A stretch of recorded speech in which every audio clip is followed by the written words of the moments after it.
of you probably know, we've been delighted to welcome many Assumption graduates back to campus for the annual homecoming celebration. And whether they graduated 5 years ago or 50 years ago, whether their diploma reads Assumption University or Assumption College, and whether life after graduation has taken them very far from 500 Salisbury Street or literally just around the corner, graduates have returned to this campus that was for them for an important part of their life, their home. Well, by divine coincidence tonight, our first reading is actually a story about homecoming. And it expresses the great joy that people feel when they return to a place that was once their home.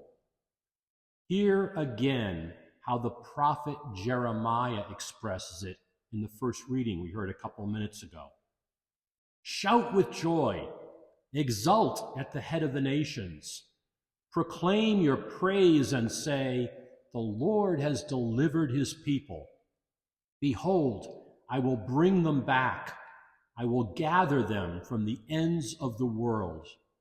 They shall return as an immense throng. You can almost imagine those words being written to describe the happy scenes that we saw unfolding over our homecoming celebrations this weekend on campus. However, when Jeremiah the prophet first wrote these words, they were meant as a prophecy of something that had not even happened yet. In fact, they were meant as words of hope to a people who desperately longed to return to a home from which they had been forcibly displaced. Jeremiah tries to reassure the Israelites that the God who had made a covenant with them has not abandoned them to exile in Babylon.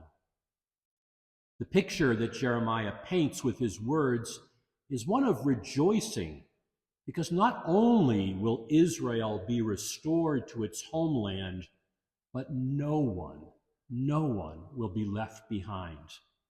The great pilgrimage back to the homeland will include the vulnerable who were often kept apart from the rest of Israelite society: the blind, the lame, and expectant mothers.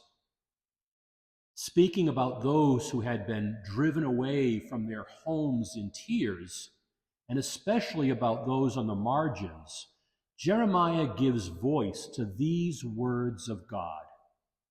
I will console them, and I will guide them. I will lead them to brooks of fresh water on a level road, so that none of them will stumble. For I am a father to all of Israel. Supported by Jeremiah's prophecy, the Israelites remained faithful, survived 60 years of exile, and eventually they did return to their homeland.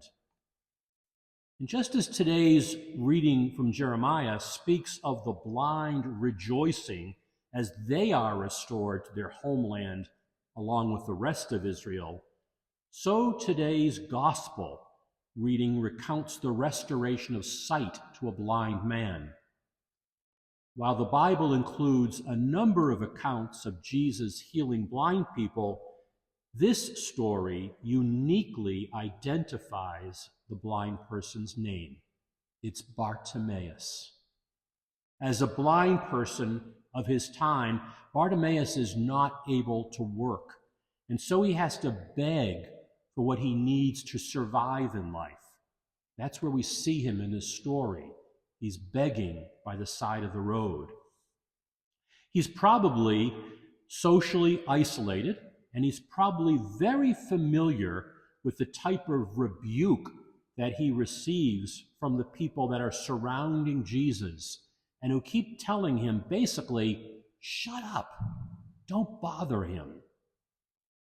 However, Bartimaeus is also probably familiar with the words of Jeremiah that were addressed to his ancestors and that we heard in that first reading today.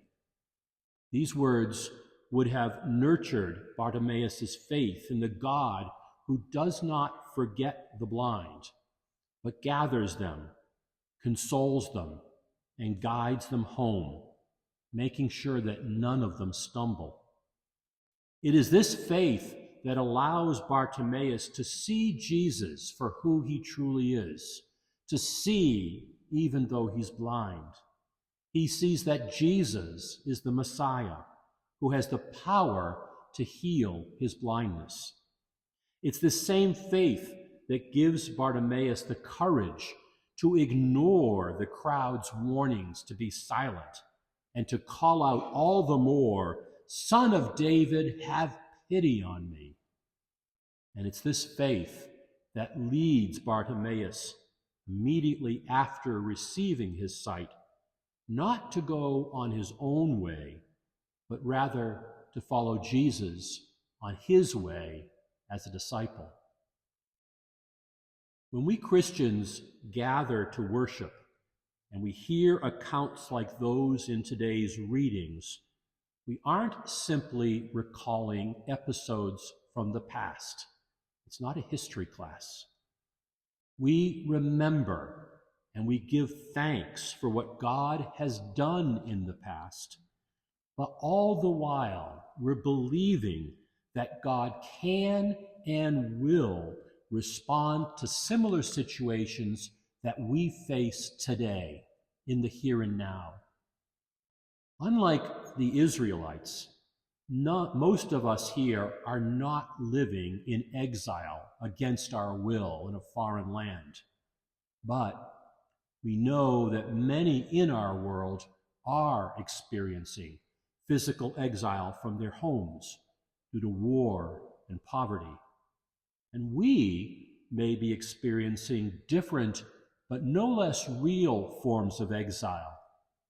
Relational exile due to difficult family situations. Civic exile due to feeling homeless in the current political climate. Psychological exile due to turmoil in some aspect of our lives. Spiritual exile due to a perceived distancing from God or from the church.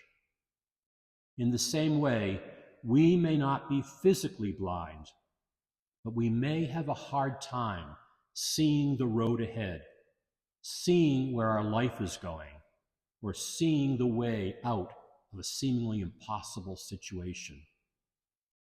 When we feel the desolation that Bartimaeus expressed as he cried out, "Jesus, Son of David, have pity on me," then, more than ever, we need to gather, as we are doing here tonight, with other believers who can support us and echo in their words and actions the words that were spoken to Bartimaeus. Take courage. Get up. Jesus is calling you. And when we find ourselves in experiences of exile or blindness, then, more than ever, we need to listen carefully to God's word in the readings, reminding us that Jesus calls us today and poses to us the same question that he posed to Bartimaeus in this gospel. What do you want me to do for you? If we answer that question from Jesus honestly, and if we listen prayerfully for his response, we shouldn't be surprised if we hear him say to us what he said to Bartimaeus. Go your way. Your faith has saved you.